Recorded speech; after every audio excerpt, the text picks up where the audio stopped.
Hi friends, ఒకే పిండితో 3 రకాల వంటలు ఎప్పుడైనా వండారా? ఇంకా రైనీ సీజన్ స్టార్ట్ అయిపోతుంది కదండి.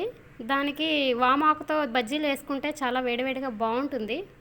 పావు కప్పు శనగపిండి తీసుకొని, హాఫ్ టీ స్పూన్ కారం తీసుకొని, చిటికెడు పసుపు, టేస్ట్కి తగ్గట్టు తీసుకోండి.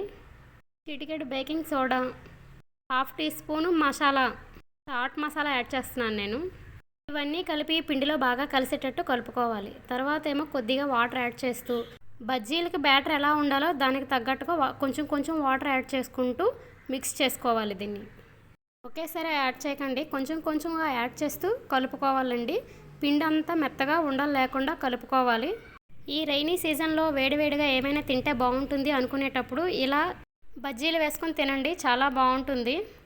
సీజన్కి తగ్గట్టు సీజనల్ ఫ్రూట్స్ ఎట్లా ఉంటాయో సీజన్కి తగ్గట్టుగా మనం వంటలు కూడా అలానే ఉంటాయండి. వండుకుంటే చాలా బాగుంటుంది కూడా, మనకు నచ్చుతాయి.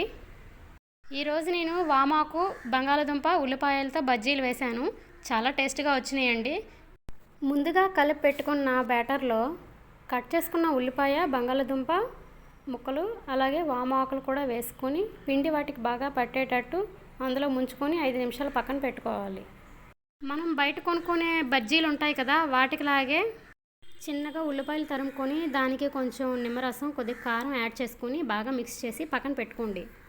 తర్వాత స్టవ్ ఆన్ చేసి ఒక ప్యాన్ పెట్టుకొని అందులో సరిపడా ఆయిల్ వేసుకొని, ఆయిల్ బాగా వేగినాక ఇలాగా కొంచెం ఆయిల్ మరిగిందో లేదో తెలుసుకోవడం కోసం చిన్న పిండి అందులో యాడ్ చేస్తే ఆయిల్ మరిగినట్టు తెలుస్తుంది. పిండిలో ముంచి పెట్టుకున్న ఆకులు, బంగాళాదుంపలు, నెక్స్ట్ ఉల్లిపాయలు కూడా 1 by 1 యాడ్ చేస్తూ ఆయిల్లో వేపుకోవాలి. అవి 2 వైపులా తిప్పి వేగినాక తీసి బయట పెట్టుకోవాలి. ఇలా అన్ని బజ్జీలు వేసుకోవాలండి. లాస్ట్లో కొద్దిగా పిండి మిగిలిపోతూ ఉంటుంది కదా అప్పుడప్పుడు, అలా మిగిలిపోయిన పిండిని పడేయకుండా మనం పకోడీలకు కూడా వేసుకోవచ్చు. అది కూడా బాగుంటుంది. నాకు ఎప్పుడైనా ఇలా తినాలనుకునేటప్పుడు నాకు టైం ఉండదండి, టైం సరిపోదు కూడాను. అలాంటప్పుడు నేను బయట కొనుక్కొని తినేస్తాను. కానీ ఈరోజు ఎందుకు ఎప్పుడు బయట కొనుక్కోవాలి అని చెప్పి ఇంట్లో వండుకున్నాను. బయట నేను ఎప్పుడు రెగ్యులర్గా తినేటట్టే ఇవి కూడా బాగా వచ్చినాయి.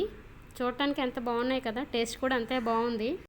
ఇలా పిండి వంటలు వండుకునేటప్పుడు పిండి వంటలనే కాదండి, ఏ వంటలకైనా నువ్వుల నూనె ప్రిఫర్ చేస్తే చాలా బాగుంటుంది, హెల్త్కి కూడా మంచిది.